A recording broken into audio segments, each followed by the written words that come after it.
London से आ रही एक फ्लाइट मुंबई में लैंड होती है।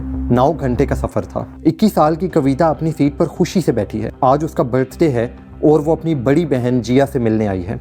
जिया एक बॉलीवुड एक्ट्रेस थी। कविता ने प्लेन में बैठने से पहले उसे लास्ट मैसेज भेजा था, see you on the other side. Flight land करते ही कविता ने अपना फोन एयरप्लेन मोड से ऑफ किया, एयरपोर्ट वाईफाई कनेक्ट किया और उसका फोन अचानक मैसेजेस से भर गया। Missed calls, text, Instagram DMs और फेसबुक नोटिफिकेशंस। ये मैसेजेस भेजे थे उसकी मॉम, कजन्स, फैमिली फ्रेंड्स और इवन अजनबी लोगों ने। उसकी आंखें मैसेजेस में कुछ ढूंढ रही थी। उसे समझ नहीं आ रहा था कि क्या हो रहा है। और फिर वो अचानक एयरपोर्ट पे गिर गई, रोते हुए, चिल्लाते हुए। उसने एक मैसेज पढ़ लिया था, उसकी बहन जिया मर चुकी थी। वेट, एग्जैक्ट बर्थडे वाले दिन? हाँ, जिस वक्त जिया को एयरपोर्ट पे होना चाहिए था कविता को पिक करने के लिए, उससे ठीक 1 घंटा पहले उसकी लाश उसी के घर से मिली थी। ओह माय गॉड, ये तो डेवास्टेटिंग है ना? लेकिन यहाँ से कहानी सिर्फ शुरू होती है। जिया खान एक बॉलीवुड एक्ट्रेस थी और ये केस एक सिंपल सुसाइड केस नहीं था। चलो थोड़ा पीछे चलते हैं। जिया खान अमेरिका में पैदा हुई। सपना था बॉलीवुड की टॉप एक्ट्रेस बनना। उसकी माँ राबिया खुद एक एक्ट्रेस रह चुकी थी। उन्होंने जिया को वार्न किया, बेटा ये इंडस्ट्री टैलेंट पे नहीं, लक और कनेक्शंस पे चलती है। लेकिन जिया डिटरमिन्ड थी। सिर्फ 16 साल की उम्र में वो न्यूयॉर्क शिफ्ट हो गई एक्टिंग सीखने के लिए। उसका ली स्ट्रासबर्ग थिएटर इंस्टीट्यूट में एडमिशन हो गया था। ये दुनिया के बेस्ट फिल्म स्कूल्स में से एक है। एंजेलिना जूली और स्कारलेट जोहानसन ने एक्टिंग यहाँ ही से सीखी। इसके अलावा बॉलीवुड एक्टर्स रणबीर कपूर, रितेश देशमुख और जानवी कपूर सिर्फ कुछ नाम हैं जो यहाँ से पढ़े हैं। वाओ, इस एक्टिंग स्कूल में एडमिशन तो बहुत लोगों की ख्वाहिश होती होगी। बिल्कुल ऐसा ही हुआ। और पढ़ाई खत्म करके 2007 में वो मुंबई आई। उसकी पहली फिल्म थी निशब्द, अमिताभ बच्चन के ऑपोजिट। 18 साल की लड़की, 60 साल का हीरो। प्रॉब्लमेटिक कॉन्सेप्ट था बट एनीवेज फिल्म फ्लॉप हो गई। लेकिन जिया हिट हो गई। Critics loved her performance. फिर आई गजनी, रिमेंबर दैट लट्टू सॉन्ग? हाँ, वो तो हिट सॉन्ग था। एग्जैक्टली, वो पूरी मूवी ही हिट थी। जिया का करियर सेट लग रहा था। लेकिन यहाँ से शुरू होती है बॉलीवुड की डार्क साइड। ये जो फीमेल एक्ट्रेस की हैरेसमेंट की बातें हम न्यूज़ में सुनते हैं, जिया के लिए वो न्यूज़ नहीं थी, वो उसकी रियलिटी बन गई थी। एक प्रोड्यूसर ने स्क्रिप्ट रीडिंग के दौरान उसे अपने कपड़े उतारने को कहा। जिया ने इनकार कर दिया, लेकिन वो रोते हुए घर आई क्योंकि उसने कॉन्ट्रैक्ट साइन कर लिया था और वो बहुत कंफ्यूज थी कि अब आगे क्या होगा। फिर एक पार्टी में एक और प्रोड्यूसर ने उसकी 16 साल की छोटी बहन पर गंदी नज़रें डाली। फिर एक और फिल्म जिसकी शूटिंग ऑलरेडी स्टार्ट हो चुकी थी, उसके बीच में से जिया को बाहर निकाल दिया गया क्योंकि एक और एक्ट्रेस जेनेलिया डिसूजा को वो रोल चाहिए था। जी हाँ दोस्तों, रितेश देशमुख की wife Genelia D'Souza. This is horrible यार, इंडस्ट्री कितनी टॉक्सिक है। बहुत ज़्यादा।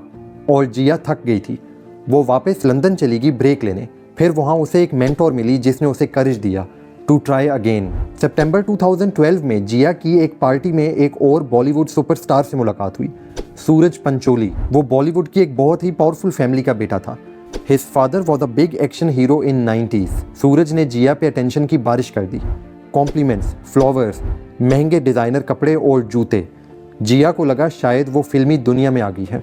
इतनी अटेंशन के बाद तो उसको अपनी रियल लाइफ भी मूवीज जैसी लगी होगी। एग्जैक्टली। 2 महीने के बाद वो दोनों एक साथ रहने लगे और यहीं से सब कुछ बदलने लगा। जिया एक्साइटेड थी और वो सूरज को अपनी मॉम से मिलवाना चाहती थी। उसकी मॉम राबिया ने जब सूरज से स्काइप पे बात की तो वो कुछ अजीब बिहेव कर रहा था। वो कैमरे के सामने अपना चेहरा छुपा रहा था और राबिया के लिए ऑलरेडी ये एक रेड फ्लैग था। फिर दिसंबर में सिर्फ 3 महीने बाद राबिया को सूरज का टेक्स्ट मैसेज आया, मुझे माफ़ कर दें, मैंने जिया को मारा है। उसने खुद ये मैसेज भेजा? हाँ, और राबिया ने फ़ौरन जिया को कॉल की। लेकिन जिया ने कहा कि सूरज से गलती हो गई। उसने पूरी रात मुझसे माफ़ी मांगी। लेकिन राबिया को कुछ ठीक नहीं लगा। वो सीबीआई के पास गई, इवन यूएस एम्बेसी के पास गई क्योंकि जिया यूएस सिटीजन थी। लेकिन सूरज की फैमिली पावरफुल थी, किसी ने कुछ नहीं किया। जिया आहिस्ता आहिस्ता बदल रही थी। वो लंबी स्लीव्स पहनने लगी अपने ब्रूजेस छुपाने के लिए। एक दिन वो अपने हेयर ड्रेसर के पास गई जिसने उसके ब्रूज देखते हुए पूछा, इज़ एवरीथिंग ऑल राइट? जवाब में जिया ने उससे पूछा, क्या सब इंडियन मर्द औरतों को मारते हैं? वो हेयर ड्रेसर से पूछ रही थी, क्या उसे वाकई लग रहा था कि ये नॉर्मल है? एग्जैक्टली। सूरज उसे दोस्तों के सामने जलील करता, दूसरी लड़कियों से फ्लर्ट करता, लेकिन जिया को लगता था कि वो सूरज को फिक्स कर सकती है।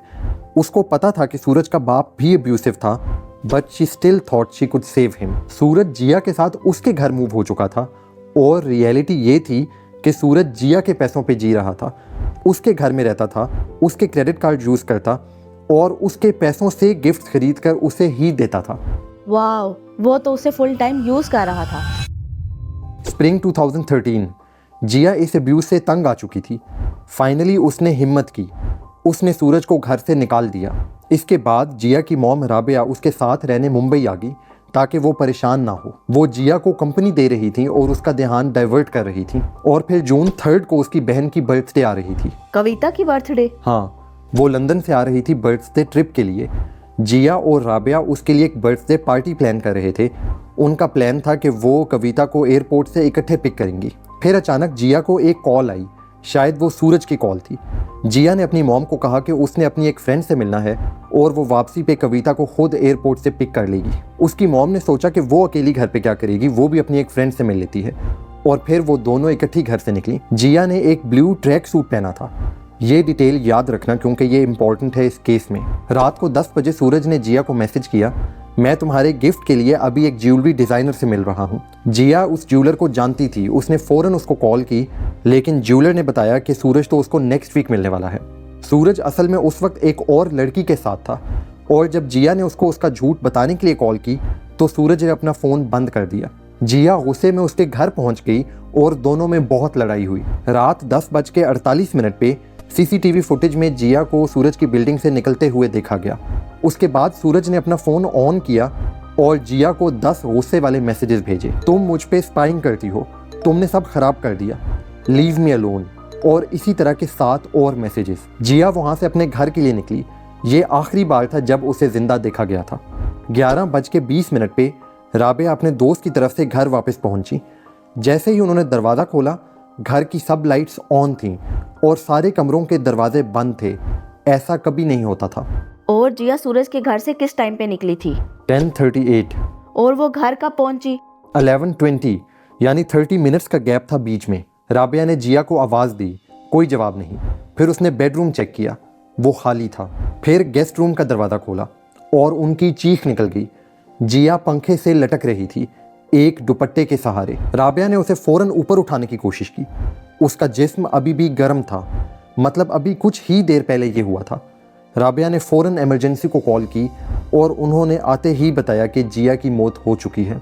यहाँ पे एक और भी ट्विस्ट है। सीसीटीवी फुटेज में देखा गया कि बिल्डिंग के बाहर उसी वक्त सूरज का बाप टहल रहा था। वो किसी से फ़ोन पे बात कर रहा था, अंदर नहीं आया, बस बाहर खड़ा रहा और फिर वापस चला गया। व्हाट? वो वहाँ क्या कर रहा था? थोड़ी देर में पुलिस आई और सिर्फ 2 घंटे में उन्होंने केस क्लोज कर दिया। कहा ये सुसाइड है, कोई फाउल प्ले नहीं हुआ। लेकिन राबिया के माइंड में सवाल थे, बहुत सारे सवाल। पहला सवाल, जिया ने मरते वक्त एक अलग नाइट गाउन पहना था, तो वो ब्लू ट्रैक सूट कहाँ गया जो जिया पहन के घर से बाहर निकली थी? उन्होंने पूरा घर ढूंढा लेकिन वो ट्रैक सूट कहीं नहीं मिला।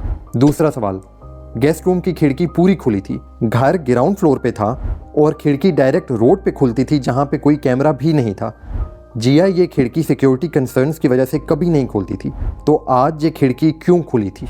यार ये तो बहुत स्केची लग रहा है। वेट, अभी और भी है। तीसरा सवाल ये था कि जिया के गले पे जो मार्क्स थे वो उस सॉफ्ट दुपट्टे से मैच नहीं हो रहे थे, वो गला दबाने के निशान लग रहे थे। और सबसे शॉकिंग बात, पूरे कमरे में लाइट्स के स्विच पे, पंखे पे, किसी जगह पे कोई भी फिंगरप्रिंट्स नहीं थे, ना जिया के ना किसी और के। That's impossible। अगर उसने खुद ये किया तो उसके फिंगरप्रिंट्स होने चाहिए थे ना? एग्जैक्टली ऐसा लग रहा था जैसे किसी ने पूरा क्राइम सीन केयरफुली साफ कर दिया हो। फिर कुछ दिन बाद जिया की बहन कविता को एक डायरी मिली। उस डायरी के लास्ट 6 पेजेस पे जिया ने सब लिखा था, सूरज का abuse, physical torture, emotional manipulation और एक प्रेगनेंसी जो सूरज ने ज़बरदस्ती टर्मिनेट करवाई, हॉस्पिटल भी नहीं लेके गया। What?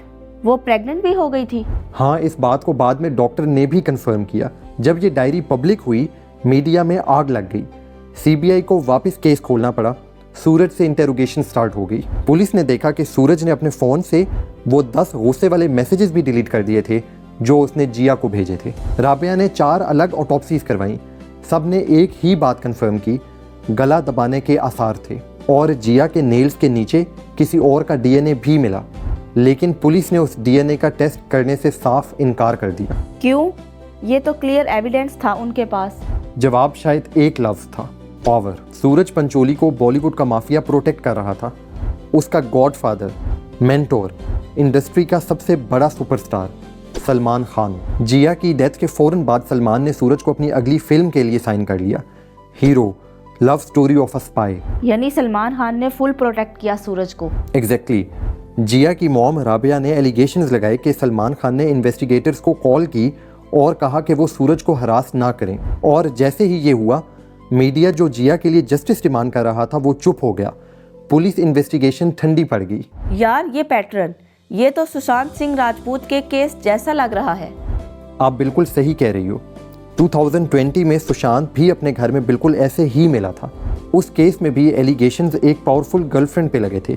फैंस ने दोनों केसेस को लिंक करना शुरू कर दिया। अप्रैल 2023, 10 साल बाद कोर्ट का फैसला आया। सूरज पंचोली को बाइज्जत बरी कर दिया गया। खुद कोर्ट ने ये कहा कि लैक ऑफ एविडेंस के तहत सूरज पंचोली को इस मामले से बरी किया जाता है। सूरज का डिफेंस क्या था? उसने कहा जिया डिप्रेस्ड थी, ट्रबल चाइल्डहुड, उसके फादर ने छोड़ दिया था, और जिया की माँ राबिया एक टाइगर मॉम थी जो कांस्टेंट प्रेशर डालती थी। और फिर आया सबसे बड़ा ट्विस्ट। कोर्ट की फॉरेंसिक रिपोर्ट ने कहा कि वो 6 पेज डायरी जिया की हैंड राइटिंग से मैच ही नहीं करती। रिपोर्ट के मुताबिक वो हैंड राइटिंग राबिया की थी। वेट, मतलब उसकी अपनी माँ ने एविडेंस फैब्रिकेट किया? इस बात को 2 तरह से देख सकते हैं। या तो राबिया ने सिस्टम से फ्रस्ट्रेट होकर ये डायरी खुद लिखी ताकि सच सामने आए, या फिर राबिया का पूरा केस ही फैब्रिकेटेड था। कोर्ट ने राबिया की बात नहीं मानी। लेकिन यार बाकी एविडेंस का क्या? ब्लू जंपसूट जो मिसिंग था, मिसिंग फिंगरप्रिंट्स और डीएनए जो नाखून के नीचे था। यही तो इशू था। कोर्ट के नज़दीक ये इनसफिशिएंट एविडेंस था। Case close. तो कानून की नज़रों में सूरज पंचोली इनोसेंट है, लेकिन जिया की फैमिली के लिए जस्टिस आज भी नहीं हुआ। ऑनेस्टली यार मुझे लगता है बहुत कुछ सस्पिशियस है। सारी टाइमलाइन, मिसिंग एविडेंस और फिर power dynamics. You know what's sad? हम शायद सच कभी नहीं जान पाएंगे, क्योंकि पूरा सिस्टम ही जिया के अगेंस्ट हो गया है। इस स्टोरी में मैसेज ये है कि अगर आपको लगता है कि कोई आपके साथ गलत कर रहा है तो उसे छोड़ दो। दूसरों को फिक्स करने के लिए खुद को सेक्रीफाइस ना करो। आपको जिंदगी एक बार मिलनी है और वो कीमती है। तो दोस्तों, मैं आपसे पूछना चाहता हूँ, आपको क्या लगता है? क्या ये डिप्रेशन था या सुसाइड, या फिर एक परफेक्ट कवर अप? अपने थॉट्स को कमेंट्स में शेयर करें एंड स्टे सेफ।